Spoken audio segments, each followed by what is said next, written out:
निश्चित तौर पर नीतीश कुमार अगर घूमने जा रहे हैं तो ये सीटों के समझौता और इतना इंपॉर्टेंट लोकसभा का नोटिफिकेशन आने वाला है, इस बीच इनका बाहर जाना कहाँ तक उचित लग रहा है। जो व्यक्ति आधे घंटे के लिए बिहार की कुर्सी किसी और को देने के लिए तैयार नहीं है, जो निगरानी से लेकर जो निर्वाचन और फिर जो गृह विभाग वो किसी और पार्टी को विश्वास करके दे नहीं पाता है, वो व्यक्ति इतने दिन तक बिहार छोड़कर क्यों जाए। चिराग पासवान के किसी भी व्यक्ति ने सीटों को लेकर कोई दावा नहीं। मांझी, उपेंद्र कुशवाहा, ठीक है, सांकेतिक विरोध तो सबका चल रहा है, सब थोड़ा कुछ ना कुछ बोल रहे हैं। उपेंद्र कुशवाहा मंच पर नहीं गए, ये भी क्वेश्चनेबल था। आज तो देखा आपने कि पूर्णतः ये भाजपा का कार्यक्रम हो गया। मानना है तो मानिए, नहीं मानना है तो कोई दिक्कत नहीं है जी। नीतीश कुमार के लिए तो रास्ता पूरी दुनिया में खुला रहता है। लालू ने दरवाजा खुला रख रखा है, कांग्रेस कोई दरवाजा बंद करने जा नहीं रही है, उसकी उतनी हैसियत राजनीतिक बिहार में नहीं है। तो मतलब कहीं ना कहीं नीतीश जहाँ जाएंगे वहाँ पे लाइन शुरू हो जाएगी कि चिराग पासवान कहाँ जाएंगे। देखिए, चिराग पासवान को अगर जाना होता महागठबंधन में तो कोई कितना बड़ा भी दावाकार हो, चाहे 24 घंटा वो नैरेटिव चलाए जी। मैं ये दावे के साथ कहता हूँ, जैसे कि पॉपुलर, मैं जन्म कहते हुआ मैं हमेशा अनपॉपुलर ओपिनियन देता हूँ जी जी। और जी। महादेव की कृपा हो, जो भी हो, अक्सर और प्रेम एक गार्जियन के तौर पर वो चिराग पासवान को पूरे देश की राजनीति में कोई दे नहीं पाएगा। बिल्कुल, बिल्कुल। तो चिराग पासवान के पास अपने पिता तो नहीं है, लेकिन उसके जगह पर एक छवि नरेंद्र मोदी की हमेशा है, और वो चिराग पासवान जिस उम्र में है अभी, उस उम्र में बड़ा उनको कंफर्ट देगा। नमस्कार, एक बार फिर से आपके सामने हाजिर हैं और ये पंचनामा है। पंचनामा इसलिए कि बिहार में जो राजनीतिक परिस्थितियां बनी हैं, उस परिस्थिति को पूरा भीतर तक उंगली डुबा करके नापना जरूरी है कि नीचे से कितना तासीर गर्म हुई है और ऊपर ऊपर जो हवा चल रही है वो कितना ठंडक पहुंचा रही है। नीतीश कुमार दिल्ली जा रहे हैं और दिल्ली जाएंगे तो दिल्ली से ही वो निकल जाएंगे इंग्लैंड के लिए, लेकिन उससे पहले एक बड़ा फैसला नीतीश कुमार को करके जाना है। इन सारी बातों के साथ साथ और भी कई झमेले हैं, हमने आपको खबरों में लगातार बताया है, लेकिन इस पंचनामा में हम आपको ये बताने जा रहे हैं कि जो वर्तमान परिस्थिति बनी है उसमें भारतीय जनता पार्टी के लिए नीतीश कुमार से ज़्यादा इम्पोर्टेंट और कौन है। क्या नीतीश कुमार के कारण भारतीय जनता पार्टी बाकी के साथी दलों को छोड़ देगी? ये सवाल सबके जहन में है और इस सवाल का जवाब खोजने से भी नहीं मिल रहा है। इस सवाल का जवाब नीतीश कुमार के पास है और नीतीश कुमार क्या करेंगे। लेकिन दूसरी तरफ चाचा भतीजा की जो जंग है वो भी कमज़ोर होने का नाम नहीं ले रही है। जब से नीतीश कुमार आए हैं तब से पशुपति कुमार पारस का आवाज़ और ऊंचा हो गया है, क्योंकि उन्हें लगता है कि उनके सपोर्ट में नीतीश कुमार खड़े रहेंगे। अब जो वर्तमान परिस्थिति बनी है उसमें तेजस्वी यादव ने भी एक बड़ा ऑफर दे दिया है और सभी नीतीश कुमार की 17 सीटों पर साफ तरीके से कह दिया है कि आप आइए और अपनी सीटें जो आपको चाहिए उठा लीजिए, पिक कर लीजिए। ऐसी बदली हुई परिस्थिति में भारतीय जनता पार्टी क्या करेगी? लगातार प्रधानमंत्री नरेंद्र मोदी, अमित शाह और जेपी नड्डा की इंटरनल मीटिंग चल रही है और उसी मीटिंग में शामिल होने के लिए नीतीश कुमार भी जा रहे हैं। बाकी के दल सभी दिल्ली में हैं। अब इस मंथन के बाद जो निकल करके सामने आया है, क्या तेजस्वी यादव का ऑफर बड़ा है या फिर भारतीय जनता पार्टी सब कुछ समेट करके ठीक कर लेगी? क्योंकि 40 में 40 जीतने का दावा है और नीतीश कुमार ने खुले मन से कह दिया है कि 400 जीतिएगा। अब इन सारे विषयों को लेकर के हम नमन जी के पास चलते हैं और ये जानने की कोशिश करते हैं कि इनका इंटरनल इनपुट क्या कहता है और जो परिस्थितियां बनी है उसके हिसाब से इनका आकलन क्या है। नमन जी, लगातार जो 2 रैलियां हुई, उन 2 रैलियों के बाद जो बिहार में राजनीतिक परिस्थिति बनी है उसमें कहीं ना कहीं साफ नज़र आ रहा है कि भारतीय जनता पार्टी बड़ी परेशान है। एक तो अपने अंदर की बातों से और दूसरा जिस तरह से रैली में तेजस्वी यादव ने भीड़ जुटाई, इसको आप किस तरह से देखते हैं और इसके परिणाम क्या होने वाले हैं? देखिए, 2 चीज़ों को यहाँ बहुत समझने की आवश्यकता है कि अगर इतना महत्वपूर्ण है सीटों का समझौता और अगर नहीं हो पाया है और कन्फ्यूजन बहुत ज़्यादा है तो नीतीश कुमार ये सब छोड़कर विदेश क्यों जाएंगे जी। नीतीश को के स्वास्थ्य को लेकर तो उन्हीं के पार्टी के लोग कहते हैं कि बहुत दिक्कत नहीं है। बिल्कुल, ये तो हम आप कह रहे हैं कि इलाज कराने जा रहे हैं, वो तो घूमने जा रहे हैं जी। अंदर की बात जो हो, हाँ। और निश्चित तौर पर नीतीश कुमार अगर घूमने जा रहे हैं तो ये सीटों के समझौता और इतना इंपॉर्टेंट लोकसभा का नोटिफिकेशन आने वाला है, इस बीच इनका बाहर जाना कहाँ तक उचित लग रहा है आपको? जो व्यक्ति आधे घंटे के लिए बिहार की कुर्सी किसी और को देने के लिए तैयार नहीं है, जो निगरानी से लेकर जो निर्वाचन और फिर जो गृह विभाग वो किसी और पार्टी को विश्वास करके दे नहीं पाता है, वो व्यक्ति इतने दिन तक बिहार छोड़कर क्यों जाएगा? जी देखिए, हमें तो ये भी पता है कि नीतीश कुमार के आने का भी जो टिकट है वो अभी तक कंफर्म नहीं है। जी मतलब हो सकता है कि 1-2 दिन और रुक जाए। हो सकता है जी, बिल्कुल। तो ये एक बड़ा पॉइंटर मेरे दिमाग में है, दर्शकों के दिमाग में मैंने डाल दिया कि नीतीश कुमार निश्चिंत है तभी तो जा रहे हैं ना। बिल्कुल बिल्कुल। यानी सीटों को लेकर जो मारामारी हम सोच रहे हैं, आप सोच रहे हैं, वो नहीं उससे लग कम रहा। है। हाँ दूसरी बात, चिराग पासवान के किसी भी व्यक्ति ने सीटों को लेकर कोई दावा नहीं किया है। जी पशुपति पारस ने लगभग हथियार डाल दिए हैं। जी मांझी उपेंद्र कुशवाहा, ठीक है, सांकेतिक विरोध तो सबका चल रहा है, सब थोड़ा कुछ ना कुछ बोल रहे हैं। उपेंद्र कुशवाहा मंच पर नहीं गए, ये भी क्वेश्चनेबल था। जी आज तो देखा आपने कि पूर्णतः ये भाजपा का कार्यक्रम हो गया। जी जी, और ये काफ़ी शॉकिंग भी था। हाँ, तो मतलब कहीं ना कहीं भाजपा सबसे बड़ा भाई है बिहार के गठबंधन में। नीतीश कुमार ने भी वक्त रहते इस बात को स्वीकार लिया। नीतीश कुमार की महत्वाकांक्षा फिलहाल केवल उस जगह तक है जहां से नीतीश कुमार खुद की कुर्सी बचा सके। जी उनके पास कुर्सी जब तक है, नीतीश कुमार को कोई दिक्कत, कोई परहेज किसी से नहीं है। तो नीतीश कुमार का कहीं ना कहीं इस पूरे मुद्दे पर रिलैक्स्ड मोड देखना, जी। ये इस बात का परिचायक है कि नीतीश कुमार आश्वस्त है, भाजपा भी आश्वस्त है, या नीतीश कुमार ने अपनी शर्त रख दी है और वो चले गए। जी मानना है तो मानिए, नहीं मानना है तो कोई दिक्कत नहीं है। जी, नीतीश कुमार के लिए तो रास्ता पूरी दुनिया में खुला रहता खुला है। हो रहा था। जी लालू ने दरवाजा खुला रख रखा है, कांग्रेस कोई दरवाजा बंद करने जा नहीं रही है, उसकी उतनी हैसियत राजनीतिक बिहार में नहीं है। तो मतलब कहीं ना कहीं नीतीश जहां जाएंगे वहां पे लाइन शुरू हो जाएगी। जी अब रही बात चिराग पासवान की, जो कि एक बहुत बड़ी समस्या इस गठबंधन में हो गए हैं। जी, देखिए, समस्या हो जाने का मतलब ये आवश्यक नहीं- भी और समस्या भी। बिल्कुल यही तो बात है कि कोमोर्बिडिटी हो गई है। जी जी अब एक साथ शुगर और बीपी दोनों का दवाई खा रहा है, क्लैश कर रहा है। जी, नीतीशों है और चिराग भी। चिरागो है। नीतीश नाम की जो राजनीतिक बीमारी भाजपा को हुई है, उसका दवाई चिराग पासवान, चिराग पासवान। और दोनों को एक के डिब्बा में रखना है। और सबसे बड़ी बात है कि नीतीश नाम की बीमारी भाजपा को बड़ा पसंद है। जी, तो ये दवाई भी कभी कभी मैंने समझ रहे हैं, भाजपा को लगता है कि नीतीश के बिना बिहार नहीं फतह किया जा हाँ। सकता है। चाह कर भी उपेंद्र कुशवाहा, चिराग पासवान, मांझी, पशुपति पारस, ये सब चाह कर भी ये भाजपा को कॉन्फिडेंस नहीं दे पाए कि आप लड़िए अकेले, हम आपके साथ हैं, हम जीत रहे हैं बिहार। जबकि सर्वेज में भी भाजपा के लिए बहुत बढ़िया रिजल्ट आ रहा जी, था। जी। एकाएक नीतीश कुमार के आने की वजह से परिस्थितियां बिल्कुल बदली, बिल्कुल। और इन बदली हुई परिस्थितियों में ये एक बड़ा जरूर संशय क्रिएट हुआ है जी। कि चिराग पासवान कहाँ जाएंगे। देखिए, चिराग पासवान को अगर जाना होता महागठबंधन में, तो कोई कितना बड़ा भी दावाकार हो, चाहे 24 घंटा वो नैरेटिव चलाए, जी मैं ये दावे के साथ कहता हूं, जैसे कि पॉपुलर, मैं जन्म कहते हुआ मैं हमेशा अनपॉपुलर ओपिनियन देता हूं, जी जी और महादेव की कृपा हो, जो भी हो, अक्सर ये बातें सही भी हो जाती हैं। जी, हो सकता है कि मेरी तर्क शक्ति सही जगह पर दिखती हो।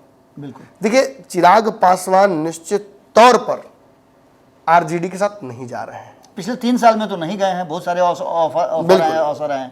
मंत्री बना देंगे, सीटें दे देंगे, मुख्यमंत्री तक बनाने का- एमएलसी ले लिए, मुख्यमंत्री, उप मुख्यमंत्री सब हुआ, लेकिन नहीं गए। जी। अब बात यह है बाबा कि चिराग पासवान, ऐसा भी नहीं है कि भाजपा किसी भी हद तक टॉर्चर करेगी और वो रह जाएंगे, बिल्कुल बिल्कुल। तो जाएंगे कहाँ?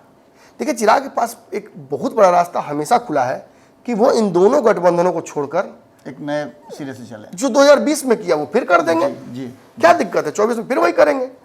2020 में किया तो क्या खो दिया, 2024 में कर देंगे तो क्या खो देंगे? बिल्कुल। चिराग पासवान के लिए खोने के लिए अब कुछ भी नहीं बचा है। लेकिन ट्रेंड सेट करने के लिए बहुत सारे रास्ते हैं। बिल्कुल, राजनीतिक परिपाटी बदलनी है बाबा। जी जी, बिहार के इस घिचपिच वाली राजनीति को बदलना है तो इसके लिए संघर्ष और कुर्बानी तो बड़ी देनी पड़ेगी। और भाजपा जैसे स्टूडेंट को भी ये बताना है कि तुम पढ़ लिख लियो भाई, परीक्षा में उतरो तब ना पता चलेगा कि तुम पास करोगे, फेल बिल्कुल। करोगे। और ये सारी बातें बोलने के अलावा एक और गंभीर विश्लेषक के तौर पर मैं ये बात बोल दूं कि मेरा तर्क कहता है कि चिराग पासवान वर्तमान मौजूदा स्थिति में नरेंद्र मोदी को छोड़ना नहीं चाहेंगे, क्योंकि नरेंद्र मोदी जिस तरीके का रेसिप्रोकेट करते हैं इमोशंस और प्रेम एक गार्जियन के तौर पर, वो चिराग पासवान को पूरे देश की राजनीति में कोई दे नहीं पाएगा। बिल्कुल तो चिराग पासवान के पास अपने पिता तो नहीं है, लेकिन उसके जगह पर एक छवि नरेंद्र मोदी की हमेशा है, और वो चिराग पासवान जिस उम्र में है अभी, उस उम्र में बड़ा उनको कंफर्ट देगा। नमन जी, मैं यहाँ थोड़ा सा रुकूंगा कि जब जब चिराग पासवान से मेरी मुलाकात हुई है, मुझे भी ऐसा ही एहसास होता है कि जब भी मेरे सामने आते हैं और मैं आशीर्वाद देता हूँ तो वो काफ़ी मतलब कहा जाए इमोशनल हो जाते हैं। अक्सर बहुत होता है, ये फादर फिगर और इतनी बड़ी छवि रामविलास पासवान की थी, और एकाएक इनके सर पर से चला के हट जाना वो चाहा, और कहाँ अपने कंफर्ट राजनीति कर रहे थे, कहाँ जमुई की राजनीति कर रहे थे, कहाँ एकाएक उनको ढकेल दिया गया इसमें, फिर पार्टी तोड़ दी गई, और फिर वो पूरा जो हुआ इमोशनल ड्रामा। मैं समझ सकता हूँ कि कोई भी उनकी जगह होता, कितना भी कठोर हृदय का व्यक्ति होता, वो इमोशनली अपने आप को डैमेज डिरेंज जरूर महसूस करता है, और वो सबको नहीं बता सकते हैं ये बात। हाँ, ये बात जरूर है कि अगर बताने की कोशिश भी कभी की हो तो भाजपा ने इस डैमेज को रिपेयर करने की कोशिश अपनी तरफ से तो नहीं की है। देखिए बाबा, चिराग पासवान क्यों माफ कीजिएगा, सम्राट चौधरी क्यों चिराग पासवान को चाहेंगे कि वो एनडीए में रहे? तो कहीं ना कहीं चिराग पासवान जिस स्थिति में है बाबा, ये तो स्पष्ट समझ में आ रहा है कि चिराग पासवान के पास एक समय का बहुत बड़ा पूंजी है जो आगे चल के वो उपयोग कर सकते हैं। रही बात चिराग पासवान के एनडीए में रहने के दौरान उनसे कौन कौन लोग इत्तेफाक नहीं रखेंगे। देखिए, चिराग अगर एनडीए में है तो कई लोगों के लिए बहुत बड़ा खतरा है, ये आपको समझना होगा। इमीडिएटली नीतीश कुमार की कुर्सी के लिए खतरा है, नीतीश की सीटों के लिए खतरा है, नीतीश कुमार के लिए सबसे बड़ा खतरा है। और नीतीश कुमार के साथ चले गए हैं भाजपा की तरफ से सम्राट चौधरी। मैं ये नहीं कह रहा हूँ कि दोनों के बीच में विवाद होगा, लेकिन दोनों का एम एक ही है। तो नेचुरली सम्राट चौधरी और चिराग पासवान दोनों तो नरेंद्र मोदी को प्रधानमंत्री ही बनाने के कर रहे हैं, लेकिन दोनों के बीच एक व्यक्तिगत छोटा सा लड़ाई तो है ना। वो लड़ाई वो आपस में ना लड़ रहे या वो दिखाए नहीं सार्वजनिक तौर पर, लेकिन वो ऑटोमेटिकली एक नहीं कहता है कि फ्रेंडली फाइट वो है वहाँ। एक ही कुर्सी के लिए दोनों दावेदार हैं, दोनों युवा हैं, दोनों बिहार में पॉपुलर होते जा रहे हैं धीरे धीरे, दोनों का ग्राफ बढ़ रहा है। तो निश्चित तौर पर यहाँ भी एक छोटा सा क्लैश हो रहा है। और चिराग पासवान अगर उनकी सीटें कम की जा रही हैं या ऐसी परिस्थिति बनाई जा रही है जिसमें चिराग पासवान असहज होंगे, तो उसका केवल एक कारण नहीं होगा, ये बहुत बड़ा कॉकटेल होगा। बहुत सारे समस्याओं का एक साथ मिल जाना चिराग पासवान को असहज कर रहा है। दूसरी बात, फिलहाल जो हमारे पास इंफॉर्मेशन कंफर्म आई है वो ये है कि सीटों को लेकर जो समीकरण पिछली बार डिस्कस हुआ था वो तो नहीं रहने वाला है। बिल्कुल, उसमें बहुत जबरदस्त आमूलचूल परिवर्तन होने जा रहा है। परिवर्तन भी बहुत सारे हुए। हाँ, नीतीश कुमार मुझे नहीं लगता कि भाजपा के लिए बहुत समस्या क्रिएट करेंगे। जो पॉपुलर ओपिनियन है कि 17 सीट नीतीश कुमार को मिलेगा ही मिलेगा, उसमें कोई दो राय नहीं है।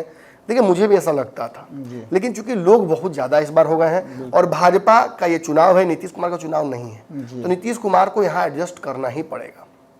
तो नीतीश कुमार को मैं किसी भी स्थिति में 12 से अधिक सीटों पर चुनाव लड़ते नहीं देख रहा हूँ। अगर इससे अधिक सीटें उन्हें मिल जाती हैं तो ये एनडीए गठबंधन और भाजपा के लिए बहुत बड़ा घातक हो जाए। ये प्रथम गिराते मक्षिकम पात्रम वो हो जाएगा। तो ये भाजपा को चुनौती भी देगा और इन सीटों पर विनेबिलिटी ड्रास्टिकली कम हो जाएगी। तो ये भी एक बहुत बड़ा, मतलब पूरे देश भर के सट्टा बाजार में जो चर्चा चल रही है कि जदयू की सीटों पर 70% से कम हो गया है विनेबिलिटी अभी। तो उसमें इस आधार पर आपको सीटें कम करनी चाहिए कि बढ़ानी चाहिए? निश्चित रूप से ये तो गठबंधन धर्म के तहत भी कहता है कि कोई खिलाड़ी अगर टीम में जिसका पैर डैमेज हो गया, चोट लग गया हो, तो रनिंग काहे करेगा?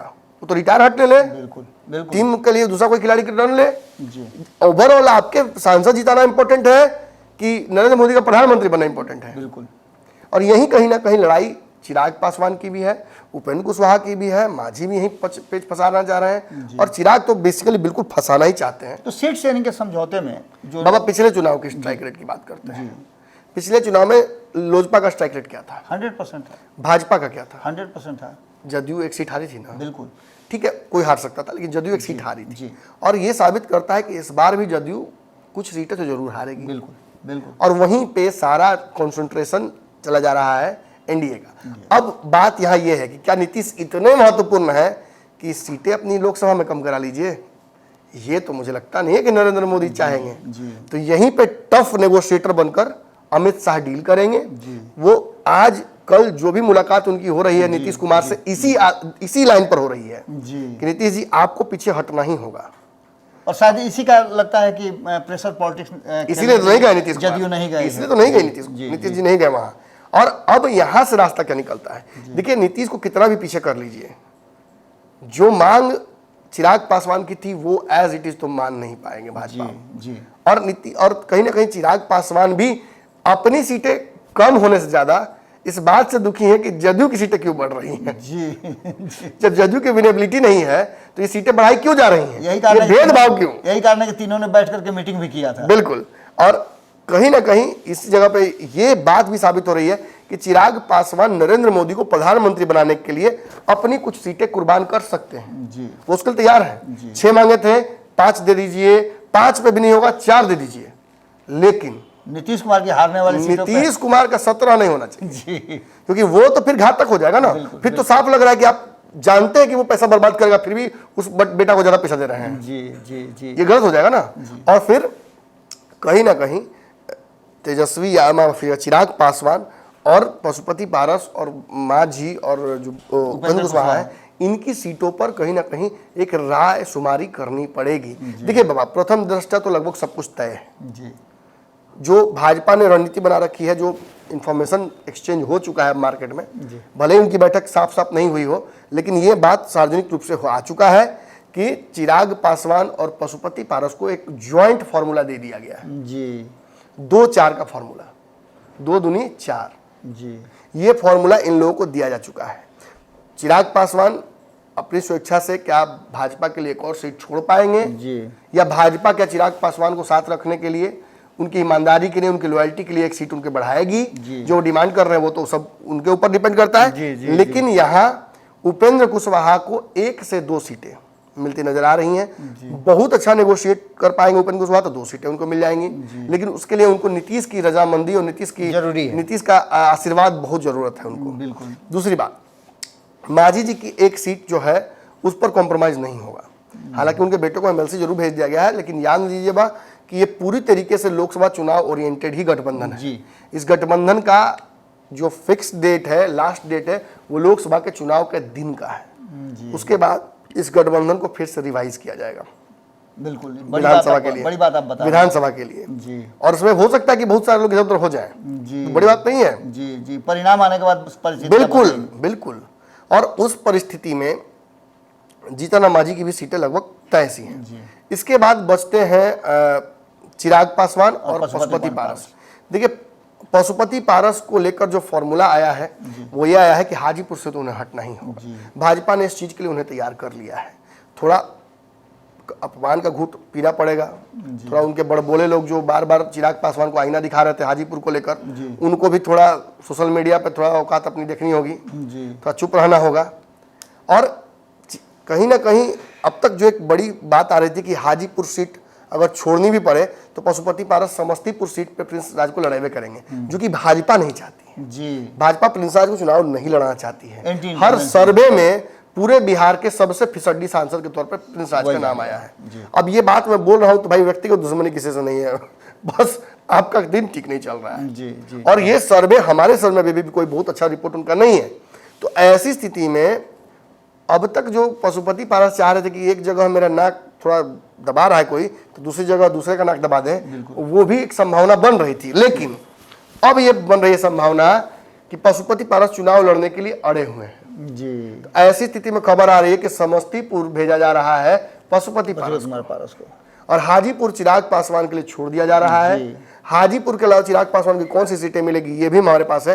एक पूल ऑफ सीट्स है, उसी में से मिलने जा रहा है। जो डिमांड उन्होंने की है और जो भाजपा उनको प्रपोज कर रही है, उसी बीच का एक फॉर्मूला निकला है। और रही बात पशुपति पारस की, तो पशुपति पारस की पहली सीट तो समस्तीपुर लगभग अब तय मान के चलिए। अब दूसरी सीट जो उनके लिए है वो सीट नवादा, वैशाली, खगड़िया 3 सीटों में। खगड़िया तो चांस कम है उनको मिलना, लेकिन नवादा और वैशाली इन 2 सीटों में जहां भी चिराग पासवान का दावा है। जी मतलब एक बड़ी रैली करने जा रहे हैं, नवादा में किए हैं और अब करने जा रहे हैं वैशाली में। एक समस्तीपुर कंफर्म है और नवादा और वैशाली में से एक सीट कोई मिल सकता है पशुपति। अब 10 तारीख को उन्होंने रैली रख रखी है वहां पे। अब 10 तारीख से उससे पहले सीटें अनाउंस हो जाए तो हो सकता है कि उस स्थिति में रैली भी कैंसिल करनी पड़ सकती है, कुछ भी हो सकता है। बिल्कुल, बिल्कुल। देखिए, कहने का मतलब मैं ये कहना चाहूँ, देखिए बहुत दर्शकों को गंभीरता से जो बातें मुझे प्राप्त हुई हैं, बहुत छान छून कर निकाल कर सोना लेखा चलना पड़ता है इसको, जी। फिर ला के आपको देना पड़ता है। तो ये इन्फॉर्मेशन वही है जो मैं आपको दे रहा हूँ, सटीक इन्फॉर्मेशन जो हमें प्राप्त हुई है। बदल सकती हैं चीज़ें, लेकिन अब जो बदली हुई परिस्थितियों में 24-24 घंटे में जो परिस्थिति बदल रही है, देखिए आप भी जाते होंगे डॉक्टर के पास पेशेंट लेके, तो मान ली क्रिटिकल पेशेंट है, तो डॉक्टर बोलता होगा कि आप चाहते होंगे कि डॉक्टर एक जवाब दे दे, बच जाएंगे ना, कैसे बोल दे बच जाएंगे। अभी बहुत सारे एलिमेंट है, डायग्नोस होना बाकी बहुत सारे एलिमेंट है। समय सबसे बड़ा मैंने कहा था कि मेडिसिन होता है जी। समय से बड़ा दवाई नहीं कोई होता है। 2 दिन 3 दिन 4 दिन जब स्टेबल हो जाएगी, चार सारी चीजें वाइटल्स नॉर्मल हो जाएंगे, तब ना हम कह पाएंगे। अभी फिलहाल रोज परिस्थितियां बदल रही हैं, कभी सोडियम कम आ रहा है, कभी पोटेशियम कम आ रहा है, जी। कभी लिपिड ज्यादा हो जा रहा है। तो हम लोग देख रहे हैं, एनालाइज कर रहे हैं चीजों को, और ये रनिंग केमिस्ट्री है, रनिंग कमेंट्री है, समझ लीजिए, चलते चलते कमेंट्री कर रहे हैं हम लोग। तो इसमें कोई स्थायित्व फॉर्मूला आपको नहीं दे पाएंगे। इसमें जो पशुपति पारस का फॉर्मूला है वो मैंने आपको फाइनल दे दिया, थोड़ा भी बदलते नजर नहीं आएगा आपको। चिराग वाले में थोड़ी बदलाव आपको दिख सकती है। चिराग में एक पॉपुलर ओपिनियन चल रहा है सब जगह कि 3 से ज़्यादा सीट नहीं मिलेगा चिराग पासवान को। मेरी इंफॉर्मेशन है कि चिराग को 4 सीटें मिल रही हैं, 4 सीटें चिराग पासवान को दी जा रही हैं। उन सीटों में से दो सीटें तो लगभग ऑलमोस्ट कन्फर्म सी हैं, उसमें कोई बहुत लड़ाई अब रह नहीं गई है। जहानाबाद की सीट जो है उस पर बहुत पेच फंस नहीं रहा है बाबा। जहानाबाद की सीट पे जहां जदयू बहुत पीछे चली जा चुकी है, वहीं इस सीट पर भाजपा और लोजपा और बाकी भी कोई पार्टी अगर हो तो उसका कैंडिडेट लगभग एक ही फाइनल नाम आ रहा है। जैसे आप देख रहे हैं कि सीतामढ़ी से स्वघोषित कैंडिडेट अपने से हो गए देवेश ठाकुर, कई जगहों पर कई प्रत्याशी अपने आप को घोषित कर लिए। उसी तरीके से जो ये जहानाबाद की सीट है, यहाँ से चितरंजन कुमार नमो ऐप पर, दैनिक भास्कर सर्वे में, भारत लाइव सर्वे में, सभी में उनका जो परसेंटेज है वो बहुत हाई है। तो चितरंजन कुमार पता ही आपको किस पार्टी से हैं, लोजपा से हैं, चिराग पासवान के करीबी हैं, और इनके नाम पर वहां पर लग रहा है रायशुमारी हो रही है, फाइनल रायशुमारी चल रही है, और इस सीट पर लगभग लोजपा का लड़ना तय लग रहा है। तो ये सीट भाजपा ने नीतीश कुमार से लेकर चिराग को दे दी है। दूसरी सीट कौन सी है बाबा? दूसरी सीट हाजीपुर की है। देखिए, हाजीपुर की सीट भी ऑलमोस्ट कंफर्म है। जो भी सर्वे कराया हमने उस सारे सर्वे में चिराग पासवान नंबर 1 पर है। दूर दूर तक इनके कोई प्रत्याशी टिक नहीं रहा है। मैं तो बोलूंगा नहीं, क्योंकि बोलूंगा तो बहुत मैंने क्या कहें थे उसको, किसी के लिए बहुत शर्मिंदगी भरा हो सकता है कि जो नियरेस्ट कंटेंशन में जो है प्रत्याशी वो कितने परसेंट पर है और चिराग कितने परसेंट। आप जाके हमारे चैनल पर देख लीजिए कि चिराग पासवान के मैंने एक नहीं होता कि आधा का आधा भी वोट नहीं मिल रहा है। हमारे सर्वे के अलावा और भी कई सर्वे हैं जिसमें चल रहे हैं। तो हाजीपुर में कहीं ना कहीं एक तरफा लड़ाई है। मैं उसमें बहुत बोल के समय बर्बाद नहीं करना चाहूंगा। चिराग पासवान हाजीपुर लड़ रहे हैं, ये वादा उनको बहुत पहले किया जा चुका है। पशुपति पारस भी ऊपर ऊपर कहते हैं, लेकिन अंदर से वो जानते हैं कि सीट पर चिराग का ही दावा है। और जैसे कि समस्तीपुर वाली सीट जो है, उनकी भाई की सीट थी उनको मिल जाए, इनके पिता की सीट थी उनको मिल जाए।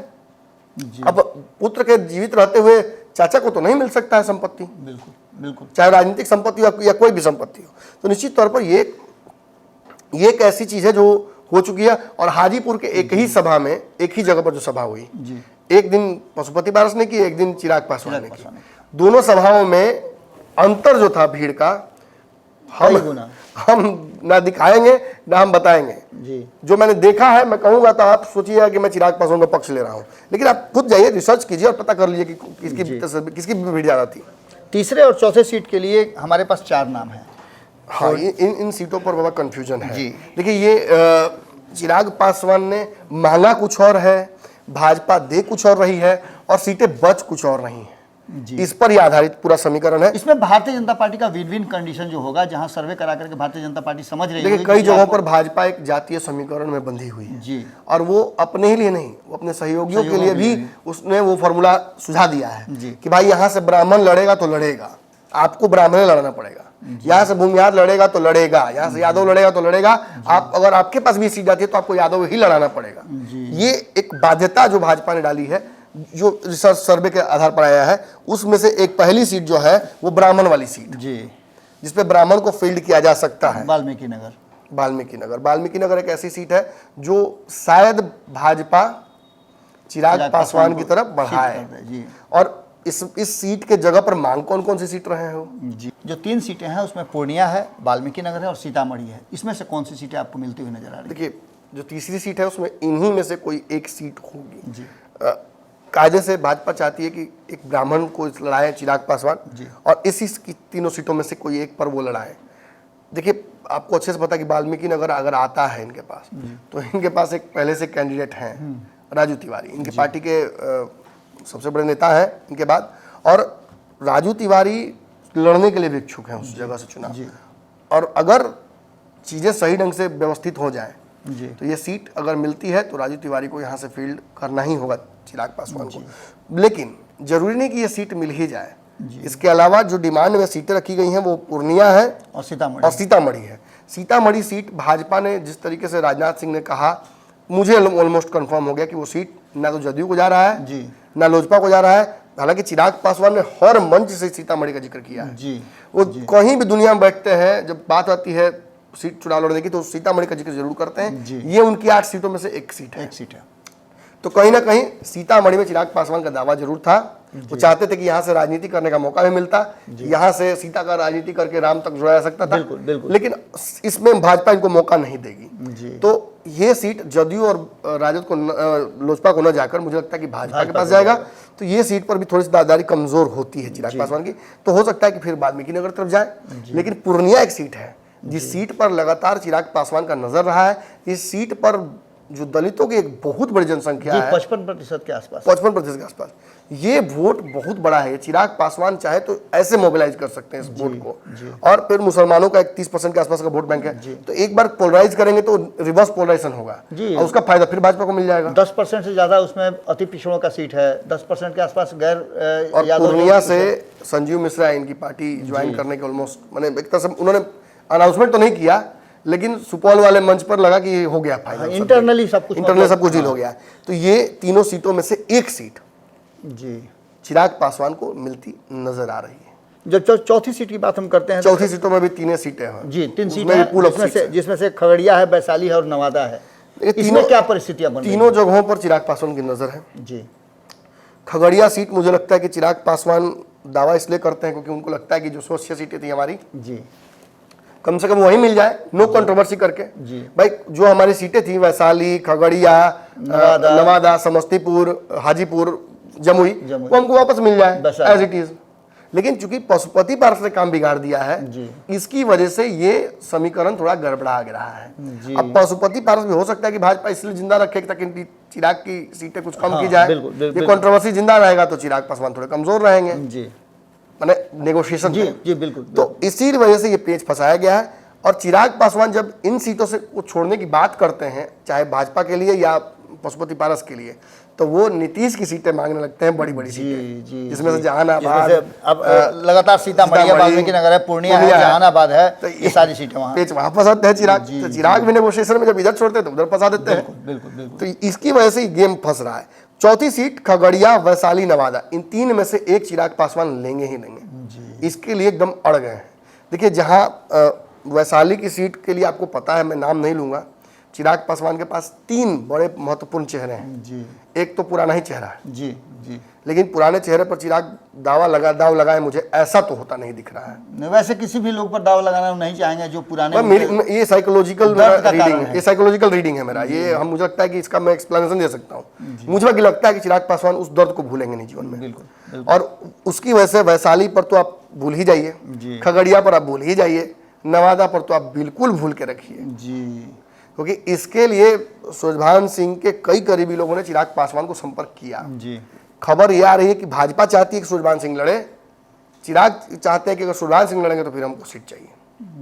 मैंने यहाँ ऐसे फंस गया पेज। तो नवादा चिराग पासवान चाहते हैं, इसलिए चाहते हैं कि वो खुद किसी को लड़ाए, कम से कम सुरभान ना लड़े। दूसरा वैशाली सीट एक हल्की नेगोशिएशन की सीट है, लेकिन चिराग पासवान का 3 बड़े चेहरे हैं यहाँ से। उन तीनों चेहरों में से किसी को चिराग लड़ा सकते हैं। इसलिए उस सीट पर आपको याद है 10 तारीख को एक बड़ा रैली भी है। और फिर खगड़िया की सीट है, खगड़िया की सीट को लेकर मुझे जो जानकारी है, चिराग पासवान एक बड़ा सरप्राइज दे सकते हैं। एक बहुत बड़ा खेल यहाँ पर हो सकता है जो किसी को भी न विश्वास हो। और नीतीश कुमार से लेकर के सारे लोगों को झटका लग सकता है। बिल्कुल, हम सभी लोगों को झटका लग सकता है। इस सीट पर महबूब अली कैसर लगातार उनके टच में है, लेकिन महबूब अली कैसर को वो कितना दे रहे हैं, वो तो कई जगह टच पर है। हाँ, तो वही बात है कि वो तो हर जगह बना दीजिए थोड़ा थोड़ा। लेकिन चिराग पुराना घाव फिर से मसलना हरा नहीं या करना कुरेचना चाहेंगे। नहीं चाहेंगे, ये संभव नहीं लग रहा है। तो यही जो फॉर्मूला है ना बाबा, 2 और 4 का, जी ये 2-3 हो जाए, 2-5 हो जाए, जी 2 तो रहेगा कंफर्म। 2 कंफर्म है, इधर 5 से और 4 हो जाए, 3 हो जाए। 5 से 3 तक का पूल एक रखिए। जी जी इसी बीच में दर्शकों कहीं ना कहीं ये समीकरण गढ़ता बनता नजर आ रहा है। देखिए अब बहुत समय नहीं है, मतलब कुर्बानी देनी ही हर हाल में पारस को और प्रिंस को। 24, 48, 72, जी 72 घंटे तक में कुछ भी क्लियर हो जाएगा। बिल्कुल। आप इस भर में मत रहिए, यही मत सोचिए कि नीतीश कुमार उधर है तो नहीं कुछ आएगा। अगर नीतीश कुमार उधर रहेंगे या सीट नहीं भी फाइनल होगा तो मैं आपको फाइनल सीट का समीकरण दे दूंगा। मैं दावे से बता रहा हूं दर्शकों को कि मैं फाइनल समीकरण दे दूंगा। एक बार तो मान लीजिए हम दिल्ली चले गए, आई लोग घिचपिच कर दिया, सीट का डिस्कशन करके बैठक करके अनाउंस नहीं किया लोग, ऑब्वियसली परिस्थितियां बदली। हाँ, और बिल्कुल। यहाँ मंत्रिमंडल का भी पेच फंसा हुआ जब है, विधानमंडल बिहार का में सदन बढ़ाना पड़ा। बिहार में सरकार भी तलवार पर लटकी हुई जी, है। जी। तो बिहार सरकार भी बचाना भाजपा के लिए महत्वपूर्ण है, इसलिए सीटों का समीकरण को बिड़ने एक होता बन गया वो, तो उसमें हाथ लगाना भाजपा ने उचित नहीं समझा। लेकिन मान लीजिए आज बैठक होगी, कल अमित शाह आएंगे, परसों आएंगे, आके फाइनल करके ही जाएंगे। जी हो सकता है इस बार सीटों के समीकरण के अनाउंसमेंट के टाइम पे नीतीश कुमार ना हो। जी जी चलिए, तो आपने पंचनामा में जो हमने कोशिश किया बताने का कि जो वर्तमान परिस्थिति है उसमें जो सबसे बड़ा झमेला फंसा हुआ था वो धीरे धीरे अब सुलझता हुआ दिखाई दे रहा है। नीतीश कुमार से बातचीत होगी जब अमित शाह की, नरेंद्र मोदी की और जेपी नड्डा की, उसके बाद सारी परिस्थितियां धीरे धीरे करके सुलझती हुई नजर आ रही हैं। तो वहीं देखिए एक बात मैं और दर्शकों को बता दूं कि देखिए भाजपा के कहे के अनुसार नीतीश कुमार चल जाएंगे। जी नीतीश भी इसमें थोड़ा सा एक पेंच फंसा रहे हैं। जी वो पेंच सीट को लेकर नहीं है। नीतीश दरअसल ये चाहते हैं कि भाजपा दोनों चुनाव साथ में करा ले, साथ में करा लें। आसपास करा ले, जी, जी, साथ नहीं हो सकता है तो। और यहाँ भाजपा थोड़ा माने नानुकुर कर रही है, जी। या भाजपा चाहती ही नहीं है। जी। तो पेंच बाबा यहीं फंस रहा यहाँ है। पर फंसा हुआ और नीतीश चाहते हैं कि हो जाता तो ठीक रहता। जो होता तो मैंने आगे पीछे थोड़ा बढ़ जाते। तो यही एक सेफ्टी पॉइंट नीतीश कुमार को चाहिए था, जो नहीं मिल पाया, जिसके चलते ये सीट का समीकरण फंसा आगे हुआ है। बढ़ा। जी, तो निश्चित रूप से जो चाचा भतीजा की लड़ाई थी उसे सुलझाने में बहुत हद तक भारतीय जनता पार्टी सफल होती हुई नजर आ रही है। बहुत जल्द 72 घंटे का समय दीजिए, बहुत कुछ क्लियर होकर के आ जाएगा। जुड़े रहिएगा। बहुत बहुत धन्यवाद।